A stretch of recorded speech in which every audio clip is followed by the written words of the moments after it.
parce qu'elle pose question à toute conscience humaine, ne devrait être décidée que par la voie du référendum. La télévision quitte le domaine du laboratoire et entre dans le stade des réalisations pratiques. Today, in the world of freedom,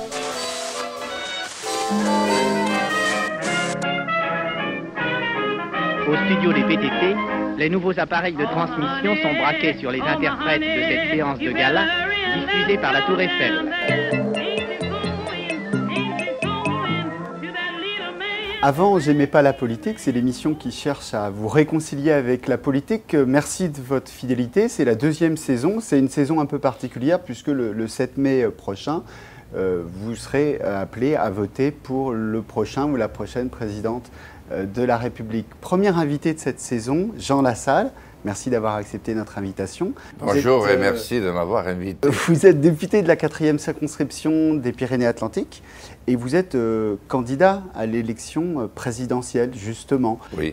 Vous vous rappelez du moment où vous vous êtes dit « je fais de la politique » C'était adolescent, c'était enfant, c'était... C'est un rêve que j'ai eu dès que je me suis éveillé à la vie, je ne sais pas, 6 ou 7 ans. 6 ou 7 ans, donc vous étiez quoi? C'était en CP? CP? J'ai rêvé, non, je venais de rentrer à l'école communale et je parlais deux langues, mais pas le français, parce que comme papa était berger à la frontière espagnole, bon, nous avions appris le béarnais, vous savez que chez nous c'est une langue d'oc, avec son académie du Béarn, et puis avec les petits bergers espagnols qui venaient l'été, j'avais appris l'espagnol, mais mon père considérait que le français était une langue trop sérieuse pour qu'il entreprit de l'enseigner lui-même, donc il avait dit « ce sera l'instituteur de la République qui te l'apprendra ».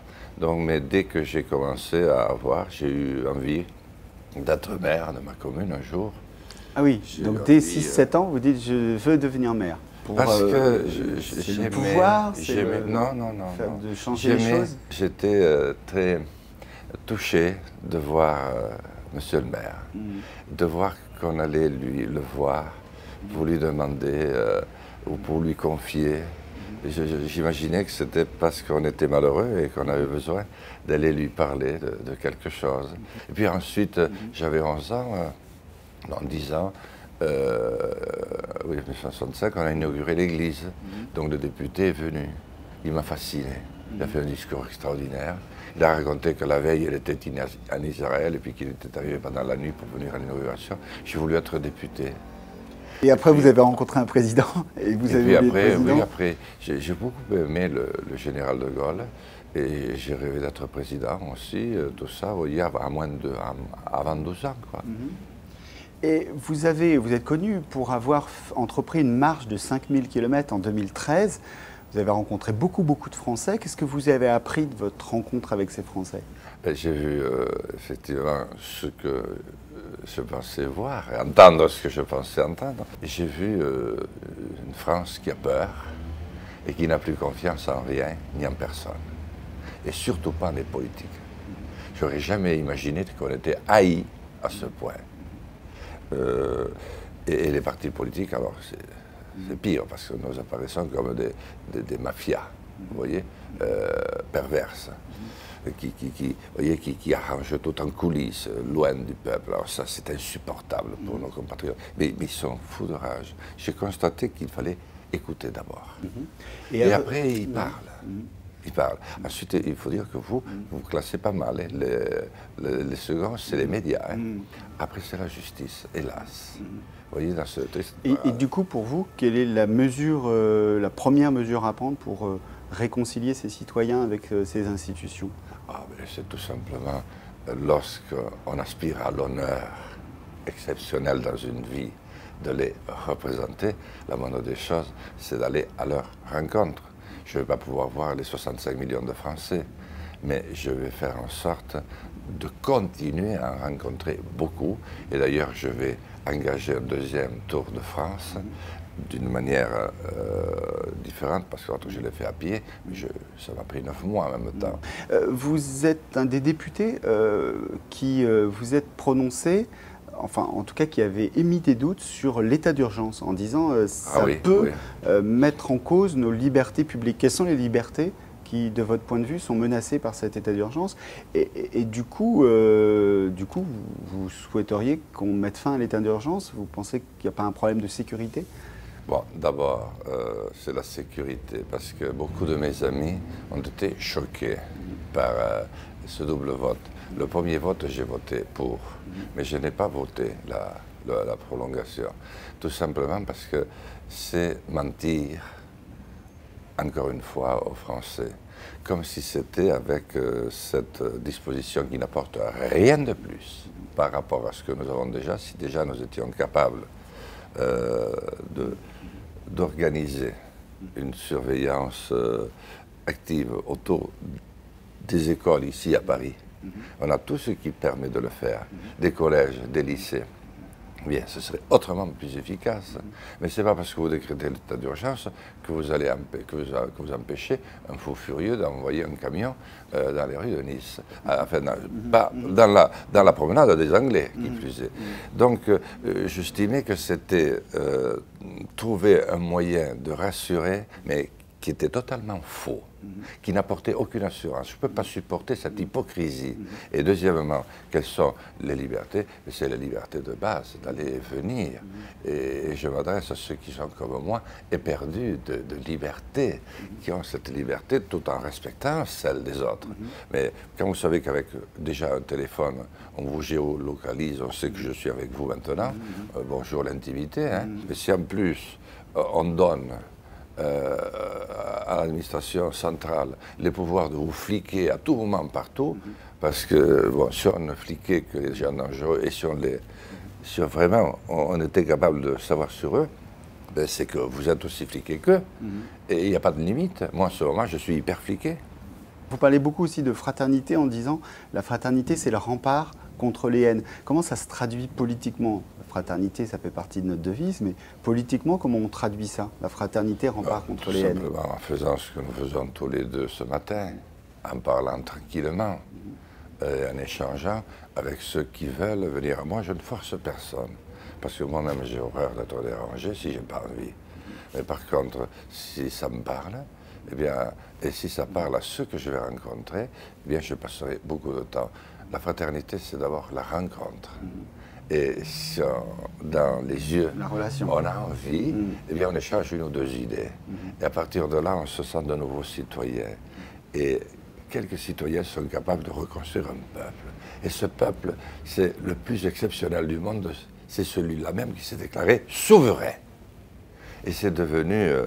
ça franchit les mers et les montagnes. Précisément, votre événement de l'histoire de France que vous trouvez le plus marquant, la rupture fondamentale? Il y en a beaucoup. Je pense que chaque fois que la France s'est un peu construite, il y a la bataille de Bouvines, lorsqu'elle s'est vraiment structurée il y a 800 ans de cela. Ensuite, il y a la Révolution, incontestablement. Il y a l'appel du général de Gaulle, qui, alors que tout le monde a foutu le camp, dit la flamme de l'espoir n'est pas éteinte et ne s'éteindra jamais. C'est incroyable. Il est derrière un studio de la BBC, il raconte ça. Et puis, c'est ce formidable élan de 2 millions de Français qui descendent dans la rue, qui stupéfient le monde entier après le premier attentat. Mais c'est aussi cette France qui souffre énormément aujourd'hui et qui, en même temps, au fond d'elle-même, caresse l'espoir d'un formidable printemps, c'est-à-dire celui de franchir un cap très difficile pour la première fois dans la paix, par l'intelligence, par le dialogue, par la fraternité. Alors précisément, le dialogue, on a pour habitude dans cette émission de terminer sur une question d'un jeune. C'est un jeune qui est étudiant en droit à l'université de Bordeaux et on l'écoute.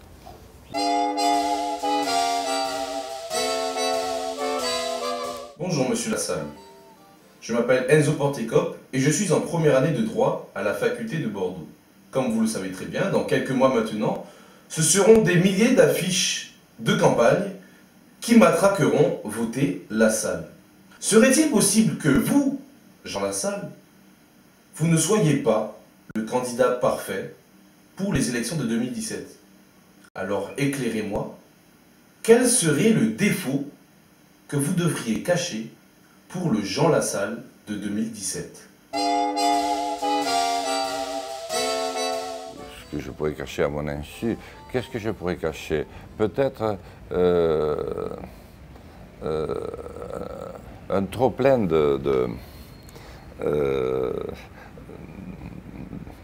d'amitié et d'amour. Vous trouvez que ça ne fait pas bon ménage avec la politique? Si, non, mais oui, mais ça paraît suspect. Et si je ne peux pas passer devant une buvette sans aller m'appuyer 2 ou 3 canettes avec les copains d'ailleurs que je ne connais pas. Et puis on pourrait me reprocher après tout mon outrecuidance, c'est-à-dire devenir président de la République parce que notamment avec Enzo, mais avec vous, avec tous ceux qui nous filment ici, et puis les autres, ceux qui ne votent pas. Je suis attristé de voir ceux qui ne votent pas, parce que je connais leur souffrance et la violence intérieure qui les anime. Je la connais parce qu'ils ne supportent plus depuis longtemps. Et moi, j'ai envie de dire, engagez-vous. Je ne veux pas vous trahir. Et si je vous trahis, je vous autorise à aller très loin dans la punition que vous allez m'infliger. Alors s'il y a peut-être quelque chose de caché, c'est peut-être ça, c'est qu'au fond, je n'ai pas dit vraiment qui j'étais et ce que je voulais faire. Mais ça, après tout, c'est la France entière qui va le découvrir, donc elle prendra, à mon égard, la sanction qu'elle vaudra. Je pense qu'elle va prendre la bonne, cher Enzo, parce que la France est aujourd'hui à la croisée des chemins, comme le monde. Soit nous finissons de subir la dictature de la finance spéculative folle qui détruit nos vies et qui demain fera de vos jeunes vies des rivières de sang comme dans le passé à chaque fois, ou alors nous allons vers une transformation pacifique. Mais là, j'ai besoin de toi, Enzo, et j'ai besoin de tous les copains, et j'ai besoin surtout des jeunes, de leurs formidables réseaux sociaux et de leur envie de vivre. Merci Jean Lassalle d'avoir été le premier invité de notre seconde saison, toujours au Café Français. C'était avant, j'aimais pas la politique, mais ça, c'était avant. Parce qu'elle pose question à toute conscience humaine, ne devrait être décidée que par la voie du référendum. La télévision quitte le domaine du laboratoire et entre dans le stade des réalisations pratiques. Today, in the world of freedom,